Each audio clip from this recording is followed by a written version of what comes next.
Good afternoon, my fellow people, and welcome back to this new edition. I hope you're doing good because for me, I'm very fine. So, today we are going to talk about something really interesting. Aujourd'hui, nous allons directement parler de l'hypoglycémie. Simplement, comme plan de travail, nous allons essayer de définir tous ensemble qu'est-ce que c'est que l'hypoglycémie. Nous allons voir quelles sont les causes et quels sont les symptômes, voir même comment essayer de traiter et voir prévenir. Quelles sont les conséquences de ce signe qui est vraiment un signe alarmant dans certaines pathologies et qui est aussi un signe qui nous entraîne à des pathologies très sévères.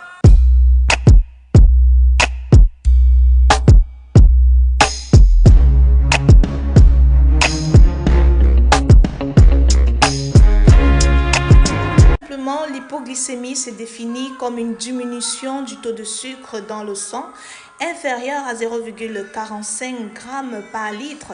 Il est très important de savoir cela, d'autant plus que les taux normaux sont de 0,7 g par litre à 1,1 g par litre ou encore 4,45 mmol par litre à 7 mmol par litre, donc il est important de connaître ces chiffres. Alors nous allons aujourd'hui parler des causes. Quelles sont les causes d'hypoglycémie? Alors, qu'est-ce qui peut entraîner des crises d'hypoglycémie chez un adulte? Il est très important de le savoir. On le classifie en deux phases, des causes qui sont indépendantes de l'organisme et les causes endogènes. Dans les causes indépendantes, ça peut être dû à des erreurs thérapeutiques lors d'une prise en charge de diabète. Ça peut être une intoxication aiguë en alcool. Ça peut être une prise médicamenteuse telle que la prise en charge des infections et que tu prends des médicaments tels que les sulfamides, le Bactrim ou encore la quinine. Ils sont des médicaments hypoglycémiants. Il est très important de savoir cela. Il y a aussi le fait que nous voulons perdre du poids et nous ne prenons pas l'alimentation adéquate. Ceci va favoriser une hypoglycémie qui est indépendante de l'organisme. Il y a un facteur capital qui m'intéresse toujours. Il s'agit ici du stress. Le stress est un élément capital qui favorise l'hypoglycémie. Donc, il ne faut pas du tout négliger cela. Ensuite, nous avons les facteurs endogènes. À ce qui concerne les facteurs endogènes, quand on parle d'endogènes, on parle de ceux qui sont responsables du dysfonctionnement dans l'organisme. On va parler ici du cancer ou des tumeurs du pancréas. Le pancréas qui est l'organe capital de la régulation du sang, de la régulation du sucre dans le sang, par la sécrétion de ces hormones, le glucagon et l'insuline. Donc, la tumeur du foie déjà est un élément capital qui peut être responsable des hypoglycémies à répéter. Nous avons le blocage de la synthèse du glycogène au niveau du foie, consécutive à des maladies hépatiques. Nous avons aussi une insuffisance hépatique sévère qui va entraîner ou qui va favoriser une hypoglycémie. Ensuite, nous avons des cancers ou des tumeurs des glandes surrénales, de la glande thyroïde. Nous avons aussi de l'hypophyse, c'est très important à savoir cela. Donc, ce sont des causes qui sont dans l'organisme qui peuvent entraîner une hypoglycémie. Sans toutefois oublier la fièvre. Oui, la fièvre. Lors d'une fièvre, vous pouvez constater que vous êtes en hypoglycémie tout simplement parce que l'organisme cherche à combattre ce fléau pour mieux adapter votre organisme. Donc, ce sont des facteurs propres à l'organisme. Ça veut dire qu'ils sont endogènes et peuvent favoriser une hypoglycémie. Alors, quels sont les signes? Comment reconnaître une crise d'hypoglycémie quand mon frère, ma soeur ou un ami fait une crise d'hypoglycémie? Tout simplement, les signes de malaise tels que les maux de tête, les vertiges, un étourdissement, des tremblements, une faiblesse intense. Cette personne a une difficulté de parler, il a même une difficulté de s'exprimer, il a une faim intense.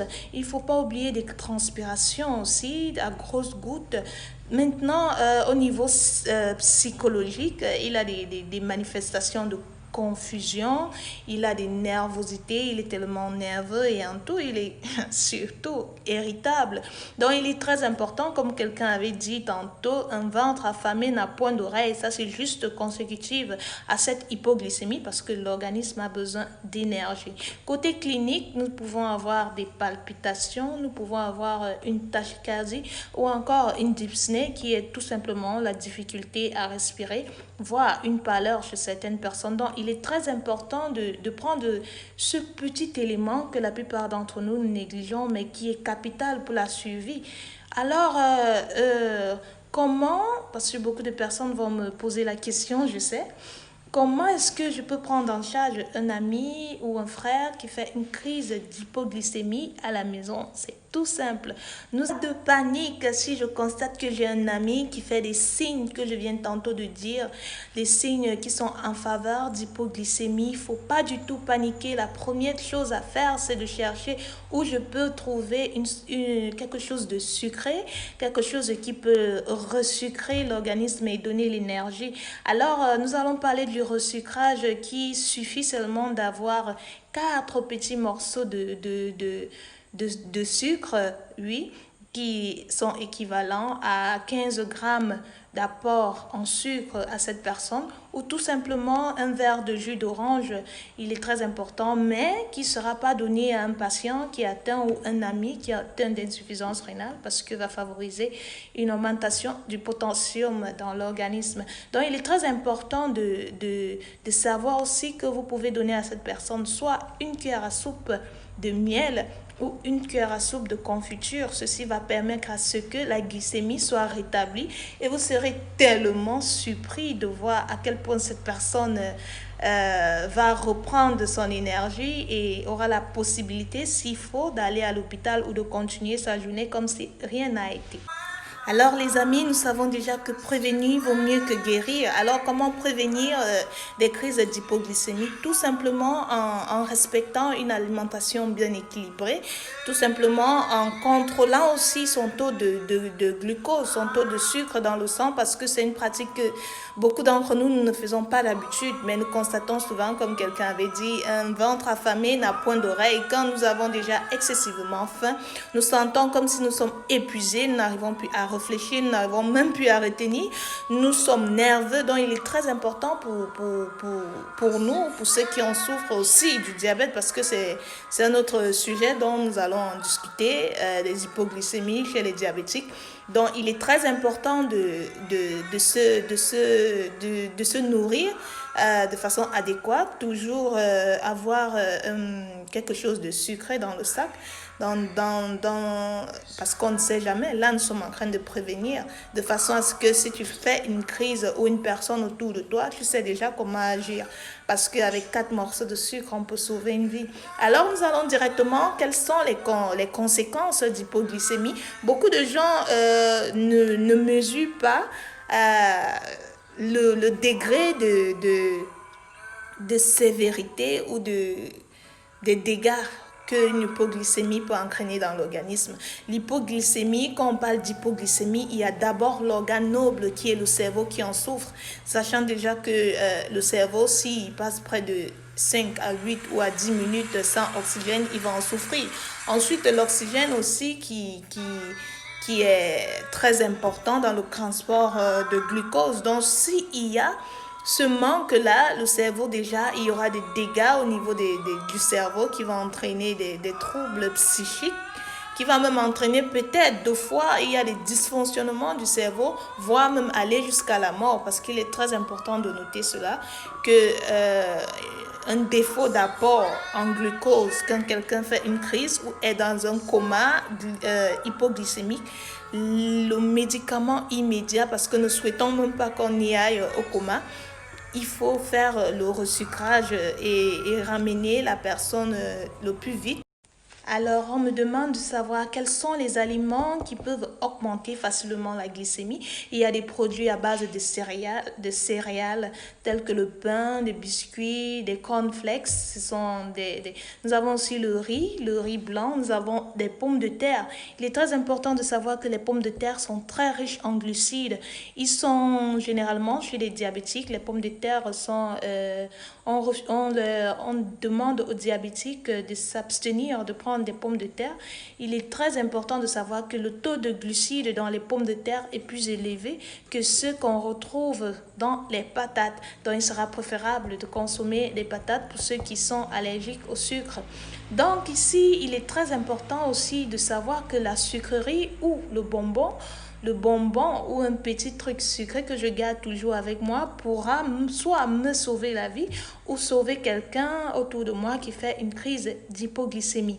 Alors, c'est ce qu'il faut savoir, ce qui concerne les aliments qui contiennent du sucre. Alors, nous avons ce qui concerne les complications d'hypoglycémie que beaucoup de personnes ne savent pas, mais qui est vrai et qui existe. Alors, on se pose la question de savoir est-ce qu'une hypoglycémie peut être dangereuse? L'hypoglycémie est très dangereuse.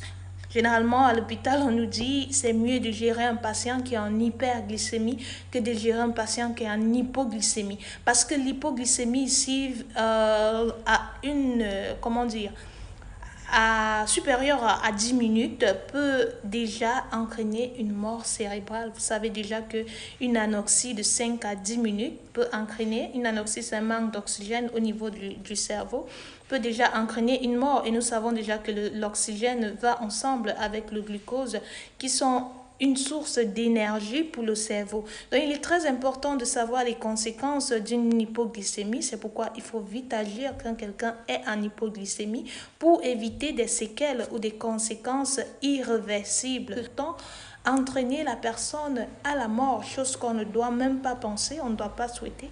Alors, il faut souvent vite agir. Soit vous allez en urgence, mais avant d'aller en urgence, si cette personne est encore un peu consciente et peut avaler quelque chose, il faut à l'immédiat lui resucrer, comme je vous ai dit tout à l'heure.